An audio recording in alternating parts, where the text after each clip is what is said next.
Бұл әңгіме осыдан 20 жыл бұрын болған. Тараз қаласында ағайынды екі жігіт бар.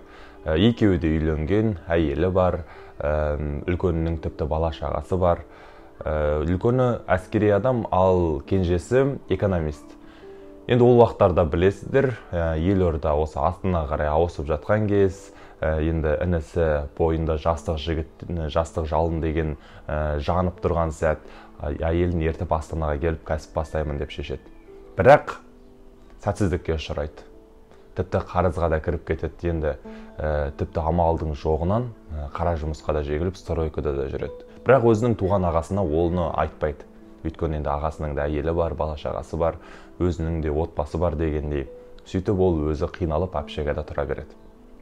Бірақ ағасы оны сезгендей болады, өйткені хабарсыз кетті көптен.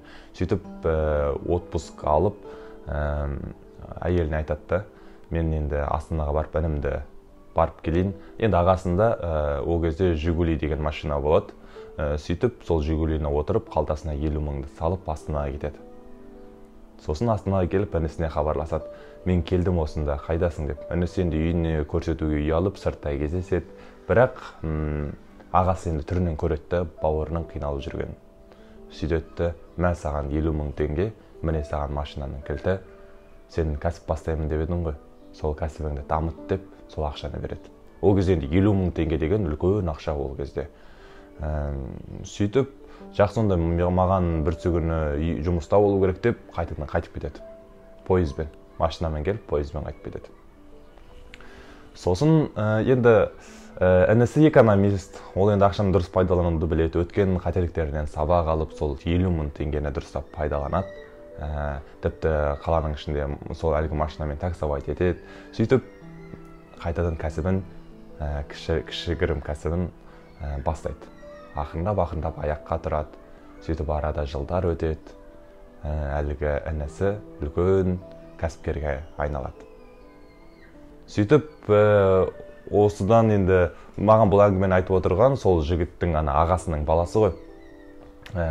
Бір уақыттарда үйде кешкісін шай ішіп отырсақ, дейді, арада жылдар өтті, қанша жылдар. Кешкісін шай ішіп отырсақ, түнде біреу сигнал береді, дейді. Содан кейін есікті ашып воротаны ашсақ, Lexus 570 су жаңа нөмірі жоқ, дейді. Сосын үстінде андай бантигі бар. Ішіне қарай сигналмен кіреді. Ассалаумағалейкум, брат, деп братын ағасын құшақтап көтеріп жатыр да, андай. Көтеріп, арқа жарқа болып, түн ортасында қайдан жүрсің? Көлік алыпсың ғой, деп ағасы айтып жатыр, құтты болсын, әдемі көлік екен деп. Сол кезде інісі айтады, жоқ аға, бұл танымай тұрсыз ба, бұл сіздің баяғыда әкеп берген Жигулиіңіз ғой. Мен болды, өзімдікін айдап болдым. Енді ары қарай өзіңіз айдаңыз деп. Әлгі Lexus 570-тің кілтін береді ағасына. Сол баяғы Жигули деп ше.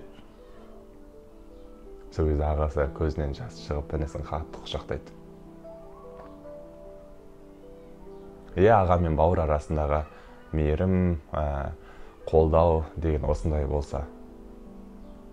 Бар қазақтың ағалы інілері бір-бірін, бауырлары бір-бірін осылай қолдаса деген ниетпен осы әңгімені айттым. Бұл әңгіме шынайы оқиға. Бұл қазақ контент YouTube арнасы. Егер ұнаса жазылып қойыңыз, пікір білдіріңіз, жақындарыңызбен бөлісіңіз. Мен әркез ол үшін қуаныштымын. Сіздермен болған Санат, жақсы адамдардың санатында бол.